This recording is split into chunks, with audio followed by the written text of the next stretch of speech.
오늘 말씀의 제목은 하나님께 순종하지 못하는 이유란 제목의 말씀을 드립니다. 우리는 살아가면서 수많은 선택을 합니다.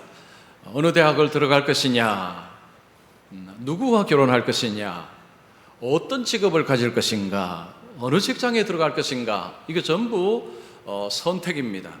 자, 우리가 선택을 할 때요, 크게 두 가지 기준이 있습니다. 하나는 가치를 따라서 선택을 하기도 하고 편리함을 따라서 선택을 하기도 합니다. 두 길이 있습니다. 한쪽 길은 나중에 유익을 줍니다. 지금은 좀 불편합니다. 이게 바로 가치를 따라서 선택하는 것입니다. 또 다른 길은 지금 좋습니다. 근데 나중은 별로 안 좋습니다. 지금 불편하고 어려운 것은 별로 없습니다. 여기는 편리함을 구하면서 선택하는 것입니다.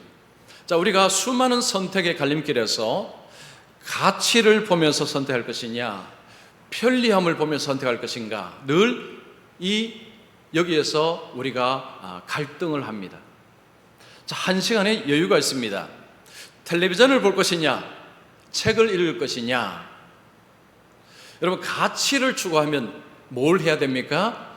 책을 읽어야 됩니다. 책을 읽는다는 것은 가치를 추구하기에 선택하는 것입니다. 지금 좀 불편합니다. 그러나 나중이 좋습니다. 자, 텔레비전을 선택하는 것은 지금 당장 재미있고 내 몸이 원하는 것입니다. 그러나 장기적으로는 사실은 별로 좋은 것은 아닙니다. 여러분, 우리가 신앙생활 할 때에도 수많은 선택 앞에서 갈등을 합니다. 여러분, 신앙생활을 잘하기 위해서는 가치를 추구해야 될까요? 편리함을 추구해야 될까요? 가치입니다. 여러분, 가치를 두고 선택을 해야 신앙생활을 바르게 할 수 있습니다. 그런데 이게 쉽지가 않습니다. 여러분, 우리의 몸은 가치보다는 편리함을 더 좋아합니다. 저녁에 여러분, 달달한 음식을 앞에 놓고 나서 보통 이런 말 하죠. 이거 먹으면 안 되는데 하면서 먹습니다. 이거 먹으면 안 되는데 하면서 먹습니다. 우리가 하나님께 불순종할 때도요, 비슷한 모습이 있습니다. 주일날 다 오셨으니까 여러분은 해당이 안 되지만, 혹시나 이제 주일날 예배당에 안 오시고 저 다른 데 무슨 좀 재밌는 일을 이렇게 하시면요, 이러면 안 되는데 하면서 합니다. 마음은요, 이러면 안 되는데 라고 하면서 합니다.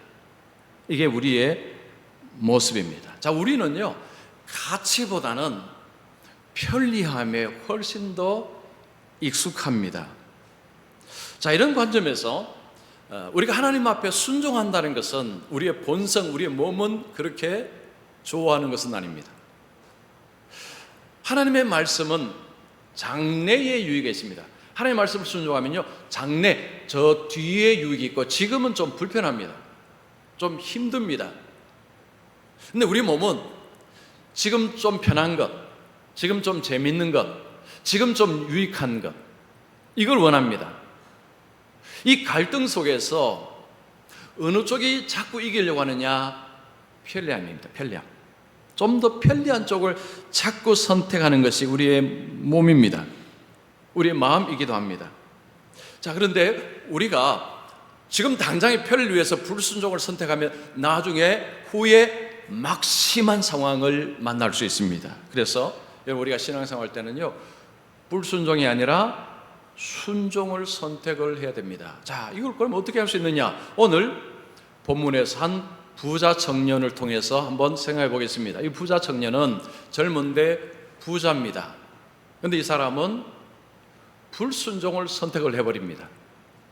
자, 이 사람을 통해서 우리 자신을 한번 보면서, 자, 우리는 이렇게 해서는 안 되는데, 그러면 어떻게 하면 이 사람처럼 아닌 순종을 선택할 수 있을 것인가? 오늘 이 말씀을 드리도록 하겠습니다. 자, 어떤 부자 청년이 예수님께 왔습니다. 이 사람은 부자고 젊습니다. 그리고 마가복음 보면요, 관원이라고 합니다. 관원. 이 관원이라는 것은 지도자입니다. 어떤 조직의 지도자입니다. 세상적으로 말하면 유능한 사람, 성공한 사람. 예수님께 온 이 사람은요, 젊습니다. 그리고 돈 많습니다. 그리고 세상적으로 똑똑하고 성공한 엘리트입니다. 다 가졌습니다. 피부 탱탱합니다. 돈 많습니다. 그리고 세상적으로 이미 성공했습니다.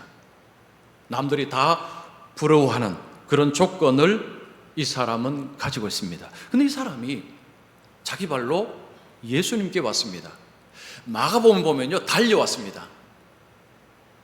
이 사람이 왜 예수님께 왔을까요? 여러분, 그 당시는 유대 사회에서 기득권층, 이 사람도 기득권입니다. 기득권층은 예수님 별로 좋아하지 않습니다. 예수님은 오히려 그들에게 불편한 사람입니다. 별로 가까이 하고 싶지 않은 인물이 예수님입니다.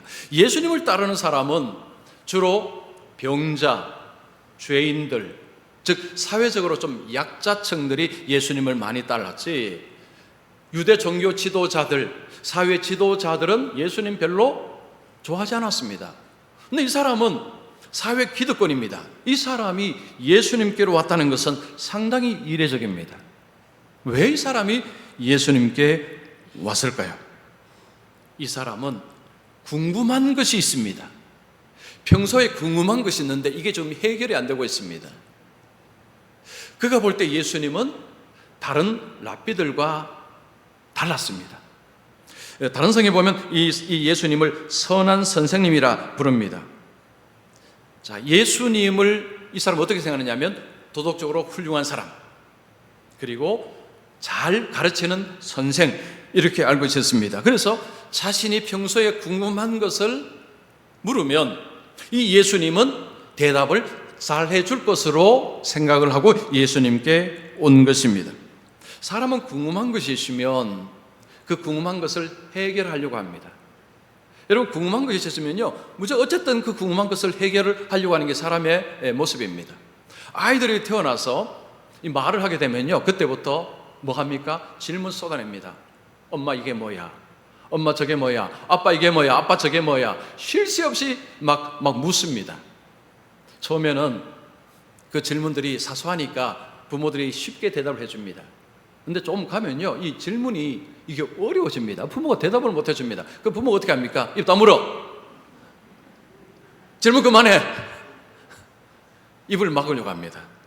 아이의 지적인 성장을 부모가 입으로 막아서는 안 되는데, 저도 가만히 생각해 보면요, 저도 아들이 자꾸 물을 때 야, 그만 물어라 라고 한 적이 있는 것 같습니다. 이 어떤 지적인 호기심은요, 이게 충족이 되면 이 지적으로 이렇게 자꾸 이렇게 성장을 하는 것입니다. 여러분, 이 청년이 도대체 뭘 하고 싶어 하는 것입니까? 16절 보시면 내가 무슨 선한 일을 하여 영생을 얻으리까. 자, 이 청년이 관심사가 무엇입니까? 영생입니다. 영생. 이 청년은 평소에 영생에 대해서 고민을 하고 있었던 것 같습니다. 이 사람은 부자입니다. 돈 많습니다. 피부 탱탱합니다. 그리고 사회적으로 성공한 사람입니다. 엘리트입니다. 근데 이 사람이 다 가지고 있는데 한 가지 문제가 있습니다. 자기는 언젠가는 죽는다는 것을 이 사람은 인식을 하고 있습니다. 여러분, 영생은요, 어떤 사람에게 갈망하느냐 하면 나는 죽는다는 사실을 인지하는 사람이 영생에 대해서 갈망을 합니다. 죽음에 관해서 아무 생각 없는 사람은요, 영생에 대해서도 관심 없습니다. 그러나 나는 많은 것을 가지고 있을지라도 나는 때가 되면 다 죽게 되고 이 모든 것을 다 놔야 된다는 것을 생각하는 사람은 영생에 관해서 관심을 가지는 것입니다. 여러분, 영생이 무엇입니까? 영원한 삶입니다. 영원히 사는 것이 영생입니다. 여러분, 왜 사람들이 영양제를 먹고 운동을 할까요? 건강하게 살기 위해서입니다. 그런데 이유가 또 하나가 있습니다. 죽음을 늦추기 위해서입니다. 여러분, 열심히 운동하고 영양제 열심히 이제 먹는 이유 중에 하나가 건강하게 살고자 하는 것도 있지만요, 죽음을 조금이라도 늦추기 위한 방안인 것입니다. 자, 우리나라 말에 죽겠다라는 말이 많습니다. 배고파서 죽겠다, 배불러서 죽겠다. 그 외국인들이 우리나라 말을 배울 때 참 이상하다라는 언어가 있는데 이것도 그런 언어입니다. 배고파도 죽겠다고 말하고 배불러도 죽겠다고 말하고, 참 한국 사람은 죽고 싶어 하는가 보다. 근데 이 표현은 죽고 싶다는 표현이 아니죠. 반어법입니다. 죽음에 관한 부정입니다. 죽고 싶지 않다는 표현을 강하게 이게 반어법으로 반대로 표현하는 것입니다. 우리 모두는 죽고 싶어 하지 않습니다. 오래 살고 싶어 합니다. 가능하면 영생하고 싶어 합니다.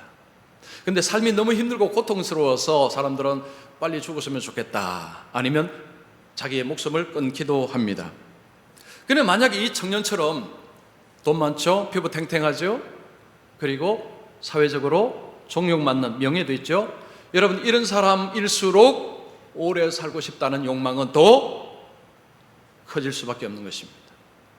그래서 이 부자 청년이 영생에 대한 갈망을 우리는 충분히 이해할 수 있습니다. 나라도 그렇겠다 생각이 듭니다. 자, 하나님은 사람을 지으실 때 사람의 마음속에 뭘 주셨는가 하면 영원을 사모하는 마음을 주셨습니다. 여러분, 전도서 3장 11절 보시면 사람들에게는 영원을 사모하는 마음을 주셨느니라. 자, 하나님이 사람을 지으셨을 때 이 사람의 마음속에 영원에 대한 갈망을 주셨다는 것입니다. 그래서 우리가 오래 살고 싶다, 영원히 살고 싶다라는 이 마음은 하나님이 주신 마음이라는 것입니다. 만약에 하나님께서 우리 성도님들께 질문 하나를 할 수 있는 기회를 주신다면 여러분 뭘 질문하시겠습니까? 예수님이 육체로 이제 여러분 앞에 왔습니다. 딱 한 가지 질문해 주면 내가 답해 주겠다라고 하면요, 여러분 뭘 질문하시겠습니까? 어떤 분은 아마도 예수님, 내 자녀들 앞으로 어떻게 될까요? 이런 질문 하시는 분도 계실 것이고, 어떤 분은 예수님, 저는 언제 죽습니까? 이런 질문 하는 분도 계실 것이고, 또 결혼하지 않은 총각 자녀들은 예수님, 내 배우자는 누구입니까? 아마 이런 질문도 할 것입니다. 여러분 하나로 가면요, 우리가 평소에 늘 생각하는 가장 고민거리, 이거 질문하게 될 것입니다. 여러분, 세상은 질문을 통해서 발전해 왔습니다. 이 과학의 발전, 사회 문화가 발전할 때요, 항상 질문이 있었습니다. 자, 뉴턴이라는 사람은 사과가 이제 위에서 떨어질 때 이게 왜 떨어질까라고 질문을 하고 만유 인력의 법칙을 이제 발견했습니다. 그리고 에디슨은 이 전기를 통해서 어떻게 하면 효율적으로 빛을 만들어낼까라고 고민하다가 전구를 만들었다고 합니다. 그래서 질문이라는 것은요, 사람이 발전하고 사회가 발전하고 하는 데 있어서는 굉장히 중요하다는 것입니다. 혹시 챗 GPT라고 들어보셨습니까? 챗 GPT 아니면 BARD, 이게 뭐냐면 인공지능 서비스입니다. 이 챗 GPT라는 것은 작년 12월 달에 미국의 오픈아이라는 회사가 서비스를 이제 작년 12월 달에 개시를 했습니다.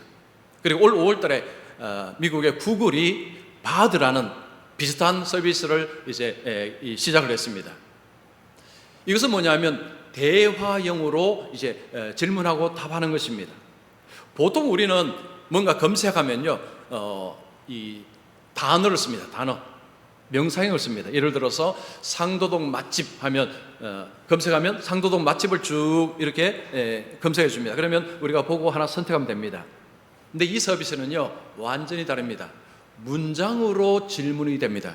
제가 이렇게 물었습니다. 이게 바드라는 서비스에 이렇게 물었습니다. 영생이란 무엇인가? 이걸 물으니까요, 이렇게 답했습니다. 영생은 끝없이 계속되는 생명, 죽음과 상관없이 영원히 사는 것을 말합니다. 성경에서 영생은 하나님과 함께 영원히 사는 것으로 정의되고 있습니다. 영생은 인간의 욕망이기도 합니다. 길이 좀 길었는데 제가 약간 추렸습니다. 여러분, 대답이 어떻습니까? 상당히 괜찮죠. 그리고 이런 질문도 해보았습니다. 몸무게 10kg을 빼려면 어떻게 하는지 알려줘. 그러면요, 여기서 거의 5초 만에 방법을 쫙 알려줍니다. 그 읽어보면 상당히 말이 되고 근거가 되고 와, 이렇게 하면 10kg 빼겠다라는 생각이 듭니다. 자, 이 서비스는 질문을 하면요, 한 5초 만에 그냥 그 질문을 쫙 다 해주는데, 근데 모든 질문에 대해서 답을 잘 해주느냐? 엉터리 답도 있습니다. 제가 미국 달라스 가는데 비행기표로 가격이 얼마 되는지 알려줘 하니까 5만 원에서 10만 원 적어놨어요. 그럼 제주도라도 가겠습니까? 이거 가지면. 그러니까 그런 엉터리 대답도 있는데, 이게 앞으로 이제 시작이니까 앞으로 이게 발달하면, 그러면 인간의 지능을 넘어선 이런 대답을 할 것으로 예상하고 있습니다. 자, 그러면서 전문가들이 이제는 이런 것을 통해서 유익을 얻기 위해서는 정말 질문을 잘해야 된다. 왜냐? 질문을 어떻게 하느냐에 따라서 답이 달라지기 때문입니다. 그래서 이런 책들이 좀 많이 나옵니다. 여러분, 질문은요, 우리가 이 영적으로 성장하는데도 질문은 진짜 중요합니다. 질문이 있다는 것은 궁금하다는 것입니다. 질문이 있다는 궁금하다는 것이고, 이 궁금한 것이 해결되면 영적으로 이렇게 성장을 하게 됩니다. 자, 그러면 우리가 이 궁금한 것을 해결하는 이 방법이 뭐냐? 이게 바로 기도입니다. 기도는 우리의 소원을 하나님께 아뢰는 수단이기도 하지만 하나님과 소통하는 수단이기도 합니다. 자, 하나님과 소통할 때 그 방법 중에 하나가 질문하는 것입니다. 하나님께 질문하는 것입니다. 기도할 때 하나님, 이거 왜 이렇습니까? 하나님, 이거는 왜, 이거는 무엇입니까? 라고 계속해서 질문을 하게 되면 그 다음에 우리는 답을 기다리면 됩니다. 하나님은 설교를 통해서, 주일 설교, 새벽 설교를 통해서도 말씀하시고, 아니면 다른 사람을 통해서도 말씀하시고, 그리고 책을 통해서도 말씀하시기도 합니다. 우리가 성경에 보면 하나님의 사람들이 하나님과 질문하는 것을 볼 수 있습니다. 자, 대표적인 인물은 아브라함입니다. 하나님께서 아브라함에게 소돔성을 멸망시킬 것이라는 말씀하자 아브라함이 물었습니다. 주께서 의인을 악인과 함께 멸하시려 하시나이까? 그래서 하나님께서 의인 50명이 있으면 멸하지 않겠다. 그러다가 이제 또 아브라함은 질문하고 받고 하다가 나중에 10명까지 줄어들죠. 결국 10명이 없어서 소돔성은 망했습니다. 성경에 보면 하나님의 사람이 하나님과 이렇게 질문하고 답하는 이런 모습을 심심찮게 볼 수 있습니다. 제가 몇 년 전에 하나님, 목회를 어떻게 해야 됩니까? 라고 물었습니다. 그래서 하나님 주신 답이 이겁니다. 이거 제 머리에서 나온 답이 아니고요, 하나님께서 알려주신 것입니다. 우리가 하나님 앞에 이렇게 질문하는 것은요, 우리의 신앙에 굉장히 중요합니다. 우리가 성경을 읽으시면서 아니면 세상을 살아가시면서 이건 왜 이럴까? 이런 궁금증을 가지고 있으면 그걸 그냥 안고 있으면 별로 도움이 안 됩니다. 이걸 하나님께 물어야 됩니다. 물론 목회자에게 물으셔도 되고요, 하나님께 물으시는 것이 굉장히 도움이 됩니다. 육신의 부모는 자녀가 물으면 어쨌든 대답을 하려고 합니다. 똑같다는 거죠. 하늘 아버지, 우리 하나님은 하늘 아버지신데, 하늘 아버지는 우리 자녀가 하나님께 질문하면 우리의 질문에 하나님은 응답하신다는 거죠. 그래서 꼭 여러분 질문을 늘 이렇게 잘하고 예수를 믿으시면 좋겠습니다. 자, 부자 청년은 예수님께 이제 영생에 관해 질문합니다. 어떤 선한 일을 하여야 영생을 얻으리까? 예수님께서 뭐라고 대답하십니까? 17절에 보시면 내가 생명에 들어가려면 계명들을 지키라. 예수님께서 영생에 관해 질문하자 너 계명, 율법이죠, 십계명, 이걸 지켜야 구원을 받는다, 영생을 얻는다 라고 말씀하신 것입니다. 그런데 대답이 좀 이상합니다. 왜냐하면 여러분, 구원받는 것은요, 계명 지킴으로 구원받는 게 아닙니다. 그런데 지금 예수님은 지금 이 부자 청년에게 계명을 지켜야 영생 얻는다 라고 말씀하셨습니다. 그럼 뭔가 이유가 있겠죠. 자, 우리가 그 이유를 찾아야 됩니다. 자, 예수님께서 이 사람에게 이야기할 때 이 사람은 뭐라고 응답합니까? 어느 계명입니까? 18절에 그럼 어느 계명을 말하는 겁니까? 라고 물었습니다. 예수님께서 대답을 하십니다. 18절 19절을 보십시오. 예수께서 이르시되 살인하지 말라, 간음하지 말라, 도둑질하지 말라, 거짓 증언하지 말라, 내 부모를 공경하라, 네 이웃을 내 자신같이 사랑하라 하신 것이니라. 이것은 십계명 5번째부터 9번째까지, 그리고 레위기 19장 18절을 마지막에 이렇게 붙이셨습니다. 자, 핵심은 10계명의 5계명, 9계명입니다. 이거 보통 인간 사이에서의 계명을 말씀하는 것입니다. 자, 그러자 이 부자 청년이 대답을 주저함이 없이 대답을 합니다. 20절 보시면 그 청년이 이르되 이 모든 것을 내가 지켰사온데 아직도 무엇이 부족하니까. 여러분, 이 청년의 대답이 놀랍습니다. 그거 내가 다 지켰습니다. 주님 말씀하신 계명 나는 이미 다 지켰습니다. 뭐가 또 부족하죠? 부족한 거 있으면 말씀해 달라고 이야기합니다. 자, 여기서요 우리가 잠시 이제 중단 좀 이렇게 잠시 멈춰서서 생각할 필요가 있습니다. 만약에 여러분들께 이거 다 지켰나면 여러분 다 지켰습니다라고 대답하실 수 있겠습니까? 이거 쉽지 않은 것입니다. 그러면 여러분, 이 부자 청년이요 주저함이 없습니다. 조금 더 주저함이 없이 바로 다 지켰다고 이야기합니다. 고민도 안 합니다. 그냥 답이 바로 나왔습니다. 다 지켰습니다. 이 사람이 거짓말하는 것일까요? 마가복음 보면 이 사람이 예수님께서 무릎을 꿇었다고 이야기합니다. 무릎을 꿇었다는 것은 겸손하게 자신을 낮췄다는 거죠. 거짓말한다는 것은 자기를 높이는 행동입니다. 근데 무릎을 꿇었는데 거짓말 하겠느냐? 이건 별로 말이 안 됩니다. 이 사람은 거짓말한 것이 아니라고 보는 것이 맞습니다. 지켰다는 거죠. 자, 여러분, 이 5계명, 9계명은요 눈으로 확인이 가능한 것입니다. 자, 한번 볼까요? 자, 먼저 간음하지 말라. 여러분, 성경에서 간음은 부부 외에 사람과 성관계하는 것이 간음입니다. 자, 그러면 살인하지 말라. 다른 사람을 죽이는 것입니다. 이게 살인하는 다른 사람을 죽이는 거죠. 그게 다른 사람을 죽이지 않아서 살인하지 않은 것입니다. 그 다음에 도둑질하지 않는 것은 도둑질하지 않는 것, 다른 사람 것 안 훔치면 도둑질 안 하는 것입니다. 거짓 증언한다는 것, 이거 법정에서 다른 사람을 향해서 거짓 증언 안 했으면 이거 안 한 것입니다. 그리고 부모를 섬기는 것도요, 부모님과 잘 지낸다면 이것도 뭐 그렇다고 말할 수 있겠죠. 지금 예수님께서 말씀하신 계명은 그 글자 그대로 보면요, 나는 지켰습니다라고 할 사람들이 많다는 것입니다. 그리고 그 당시에 종교 지도자들은요 이런 율법을 글자 그대로 잘 지켰습니다. 근데 문제가 뭘까요? 예수님은 간음을 뭐라고 이야기하셨습니까? 마음에 음욕을 품는 자는 간음했다고 이야기합니다. 살인은 뭐라고 이야기하셨습니까? 마음이 형제를 미워하면 살인 이야기합니다. 그 당시에 유대인들은요, 바리새인 서기관들 유대인들은 글자 그대로만 생각했습니다.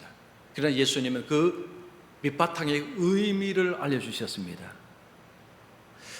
이 부자 청년은 글자 그대로 보면요, 자기는 그렇게 안 했으면 다 지켰다라고 자신 있게 말을 할 수 있었다는 거죠. 거짓말한 게 아니라는 것입니다.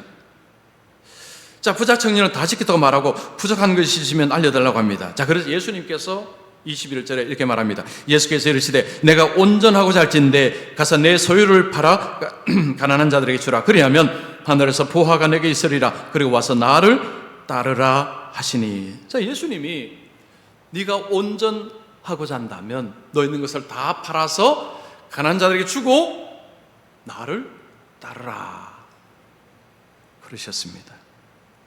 자, 여러분, 이 말씀 들으면 어떤 생각이 드십니까? 야, 누가 구원을 받을 수 있을까? 있는 거 다 팔아야 됩니다. 그리고 가난한 자에게 다 줘야 됩니다. 그냥 파는 게 중요한 게 아니고 가난한 자에게 다 줘야 됩니다. 그리고 예수님 따라야 됩니다. 여러분, 이걸 들을 때 여러분 하실 수 있겠습니까? 하실 수 있겠어요? 이거 들으면요, 와, 누가 이걸 할 수 있겠나? 누가 구원을 받을 수 있겠나? 이런 의문이 우리 속에 들어옵니다. 만약에 이렇게 부자 청년이요, 청년이라고 하지만 나이는 정확히 모릅니다. 옛날에는 또 일찍 결혼했으니까 결혼하고 자식이 있을 수도 있습니다. 그러면 다 팔아버리면 그러면 아내와 자식은 어떻게 됩니까? 그리고 만약에 이제 아내와 자식이 없으면 부모님이 있을 거 아닙니까? 그러면 다 팔면 부모님은 어떡하란 말입니까? 그럼 거리로 그냥 나앉으란 말입니까? 지금 예수님의 이 요구가요, 굉장히 무서운 요구입니다. 이걸 순종할 수 있겠느냐라는 거죠. 그래서 부자 청년의 반응이 우리가 볼 때에 그럴 만하다 반응을 하죠. 어떻게 반응합니까? 그 청년의 재물이 많음으로 이 말씀을 듣고 근심하며 가니라. 이 청년은 그걸 듣자마자 고개를 흔들고 가버립니다. 즉 예수님 말씀에 순종을 택하지 않고 불순종을 택했습니다. 이유가 무엇입니까? 재물이 많기에. 재물이 없으면 순종하겠죠. 재물이 많아서 불순종을 선택한 것입니다. 자, 그러면 예수님은 모든 사람에게 있는 것을 다 팔고 가난한 자들에게 주고 예수님 따라야 구원을 받는다고 그렇게 예수님 말씀하셨는가? 아닙니다. 예수님은 모든 사람이 그래야 된다고 말씀하신 적이 없습니다. 예수님 이 사람에게 콕 집어서 그렇게 말씀하셨다는 거죠. 여기 우리가 이제 우리의 주의를 집중해야 됩니다. 예수님 이 사람에게 이야기를 한 것입니다. 자, 그러면 예수님이 왜 이 사람에게 그런 이야기 했을까요? 자, 이것을 우리는 이 사람의 입장에서 한번 생각해 보겠습니다. 자, 이 사람이 예수님 이 말을 딱 들었습니다. 여러분 무슨 생각이 들까요? 다 팔고 가난을 쫓아라면요, 여러분 그러면 갑자기 앞이 깜깜해집니다.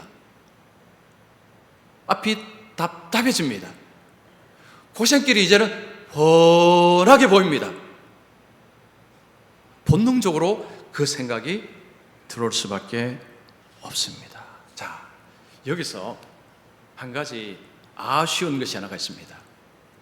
이 부자 청년이 예수님께 질문하고 있으면 여기서도 질문을 한번 했으면 좋았을 텐데, 근데 그 말 듣고 겁먹고 돌아서 가버린 것입니다. 이게 이 청년이 지금 가지고 있는 한계입니다. 한계. 제가 올 1월 달에 이제 눈이 온 날 뒤에 이제 세차하려고 여기 봉천고 옆에 주유소 있습니다. 거기 이제 세차도 합니다. 그래서 세차하려고 이렇게 딱 들어가는데요. 세차하려면 그 안으로 들어가야 돼. 그 안에 문이 이렇게 있는데 문이 닫혀 있었습니다. 그래서 들어가려다가 이제 다시 도로로 나와서 그대로 이제 왔습니다. 자, 사진 한번 보여주세요. 자, 저렇게 문이 닫혀 있어서 오늘 들어가야 세차를 하는 것입니다. 사진 그대로 놔두시고요. 자, 그 다음 날도 이렇게 가보니까 문이 닫혀 있었습니다. 날이 추우니까, 날 추우면 세차장이 문을 이렇게 닫는 경우가 있습니다. 그래서 저는 날이 추우니까 이렇게 닫아놨구나. 근데 그 다음 날도 계속 이렇게 닫혀 있었어요. 그래서 날이 추워서 그냥 세차장 영업을 당분간은 안 하는 것보다라고 생각을 하고 있었습니다. 그러다가 어느 날 제가 우리 두 부목사하고 이제 밥 먹다가 제가 그랬어요.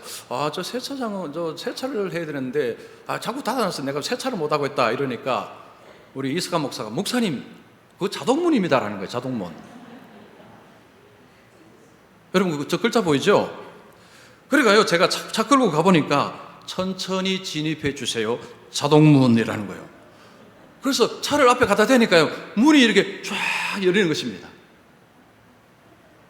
그러니까 제가 세차를 했습니다. 여러분 이게요 우리한테 굉장히 중요한 것을 알려줍니다. 우리가 하나님의 어떤 말씀에 이게 불순종을 선택하는 이유 중에 하나가 뭐냐면 지레짐작, 겁먹고 좀 더 알아보고 이제 사진 넣어야 됩니다. 알아보고 하는 게 아니고요 지레짐작으로 겁먹고 불순종하는 경우가 많습니다. 보통 이제 예수 믿는 그 집안에 아들이나 딸이나 이제 이런 이야기입니다. 아빠, 엄마, 나 이제 신학교 가야 되겠어. 나 이제 저 아프리카 선교 가야 되겠어 하면 여러분 대부분 뭐라고 답하죠? 안 돼. 그렇게 생각 안 하시는가 봅니다. 그죠? 대부분 안 되러 갑니다. 따져보지도 않습니다. 안 됩니다. 왜요? 고생길이 훤하기 때문에. 자녀가 나 이제 신학 가서 이제 목사가 되겠으면 아니면 선교사가 되겠으면 하면 그러면 그걸 듣고 그걸 가지고 기도도 하고 좀 고민도 해보고 해야 되는데 그거 안 합니다. 안 돼, 하지 마. 왜 내가 그 가는 사람 많아? 왜 내가 하필 그 길로 가려고 하느냐? 이게 보통 통상적으로 하는 대답입니다. 고생길이 훤하다는 게 그냥 눈앞에 그냥 확 보이는 거죠. 우리가 하나님의 말씀을 따는 것은 결국 쉬운 게 아닙니다. 성경은요, 이거 누구도 하나님의 말씀을 온전히 지키지 못한다고 이야기합니다. 그래서 다 죄인입니다. 그럼 우리가 순종 안 해도 되느냐? 아닙니다. 예수 믿은 자에게 중요한 것은 순종입니다. 이 순종은 무슨 의미일까요? 구원받기 위한 순종이 아니고 하나님께서 예비하시고 준비하신 구원의 길을 걸어가기 위한 순종입니다. 그 예수님의 능력과 권능을 가지고 이제 거기서 순종하는 것이지, 여러분 불순종하는 사람은 구원 못 받아요. 그건 구원 못 받습니다. 그래서 예수 믿는 사람의 중요한 삶의 태도는 순종입니다. 그런데 이게 잘 안 된다는 거죠. 왜냐하면 우리 본성이, 우리 마음은요, 편리함을 자꾸 쫓기 때문에 좀 힘들고 하는 거 좀 자꾸 피하고자 합니다. 그래서 이러면 안 되는데 하면서 자꾸 불순종을 선택하는 것입니다. 자, 그러면 그렇게 계속 가시면 안 됩니다. 그럼 나중에 후에 막심한 미래를 맞이합니다. 힘들어도 우리는 순종을 선택해야 됩니다. 자, 그러면 어떻게 하면 될까요? 여러분, 지난 4주 동안 제가 생각을 설교했죠. 이게 생각이 문제입니다. 자, 우리가 하나님께 좀 더 가까이 나가야 됩니다. 하나님 말씀에 좀 더 가까이 나가셔야 됩니다. 그때 우리의 생각이 변화가 됩니다. 자, 여러분 이사야 55장 7절 8절 말씀, 요거는 우리 열심히 큰 소리로 읽겠습니다. 시작.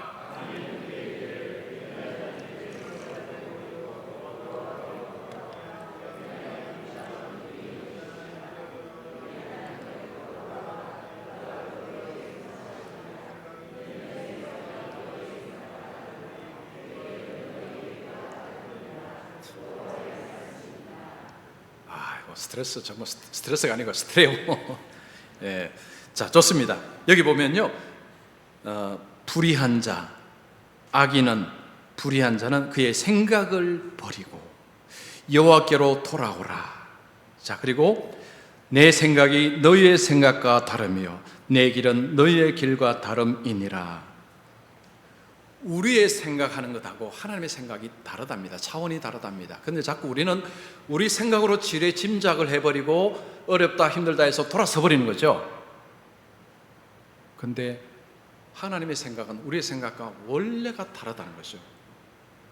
그래서 이 생각을 맞춰야 되는데 그 생각을 어떻게 맞추느냐? 하나님의 말씀을 세밀하게 가까이 해야 됩니다. 이게 방법입니다. 자, 우리가 이렇게 말씀을 듣고 여러분 성경을 보면서 듣고 보고 나서 이제 이렇게 돌아서 보면 다 잊어버리죠. 그리고 이제 또 살아갑니다. 이걸 좀 바꾸셔야 됩니다. 오늘 설교든지 아니면 성경 읽으시든지 여러분 하나만 붙잡으십시오. 하나만. 예를 들면 이제 범사에 감사하라 말씀을 이렇게 읽으셨다면 그 뭐 쭉 말씀이 있습니다. 그 중에 요거 하나만 붙잡는 거죠. 그래서 일주일 동안 요거 붙들고 한번 살아보자. 그래서 아침에 일어나면 범사에 감사하라 이렇게 암송하면서 계속 이제 그냥 하루 동안 범사에 감사하라, 그냥 범사에 그냥 감사하면서 사는 것입니다. 그 다음 날도 일주일 동안 내도록 하나만 붙들고 사는 것입니다. 범사에 감사하라. 자, 그리고 그렇게 일주일 살았어요. 이거 살면 어떤 느낌이 들까요? 와, 이거 좋네. 자, 그러면 그 다음 주는 항상 기뻐하라. 그러면 이제 다 놓고요. 요거 하나만 붙드는 겁니다. 아침에 일어나서 항상 기뻐하라 암송하고 순간순간 항상 기뻐하라. 그냥 계속 그냥 일주일 내도록 항상 요거 하나만 붙들고 사는 거죠. 하나만. 그러면 여러분 일주일 동안 살면 여러분 마음이 어떨까요? 기쁩니다. 와, 이거 말씀 좋네. 그 다음에 어떤 생각이 들까요? 또 해야 되겠다. 왜냐? 좋으니까. 여러분 이겁니다. 그냥 항상 기뻐라, 뭐 좋은 말씀이지. 항상 감사하라, 뭐 좋은 말씀이지 하면 나하고 상관없어요. 그러나 이걸 한번 이렇게 해보면 생각이 바뀝니다. 와, 하나님의 말씀이 실제적이구나. 하나님의 말씀이 이렇게 좋구나. 그러면 또 하고 싶어집니다. 그러면서 우리 생각이 바뀌고 이 하나님의 말씀에 대한 관점이 바뀝니다. 그러면서 우리의 영적인 근육이 강화되면서 하나님 앞에 더 순종의 삶으로 자꾸 이렇게 가는 것입니다. 그러나 지레짐작으로 하나님 말씀 힘들어, 고달파, 어려워, 그러면요 죽었다 깨어나도 순종 못합니다. 그냥 하나만 붙드십시오. 여러분 이번 주 하나 뭐든지 하나 붙드십시오. 하나 붙들고 살아갑시오. 아침에 일어나 눈 뜨고 그거 암송하시고 그냥 그거 붙들고 사시는 겁니다. 한번 체험을 해보시라는 거죠. 이런 삶을 살아가면서 우리의 삶이 순종의 모드로 바뀌어가는 가운데서 주님과의 관계, 주님이 우리에게 제시하는 구원의 길, 생명의 길로 힘있게 걸어갈 수가 있는 것입니다. 자, 누가 순종할 수 있습니까? 지레짐작으로 생각하는 사람 절대 순종 못합니다. 그래, 요거 하나만 내가 한번 붙들고 한번 해보자. 자세히 살펴보고 그걸 붙들고 한번 해보는 사람이 해낼 수 있고, 그 하나 해낸 사람이 2개를 할 수 있고요, 한 사람이 3개 할 수 있습니다. 이번 이게 우리 훈련 계속하고 있습니다. 어떤 분이 그러셨어요. 목사님 계속하니까 너무 좋습니다. 이제는 교회가 하라는 거 다 하겠습니다라는 거죠. 왜냐? 하니까 좋으니까. 바로 이겁니다. 그래서 우리 성도님들은 불순종보다는요 순종으로 살아가셨어. 주님이 제시하시는 구원의 길, 생명의 길로 힘있게 걸어가시고 달려가시기를 축원합니다.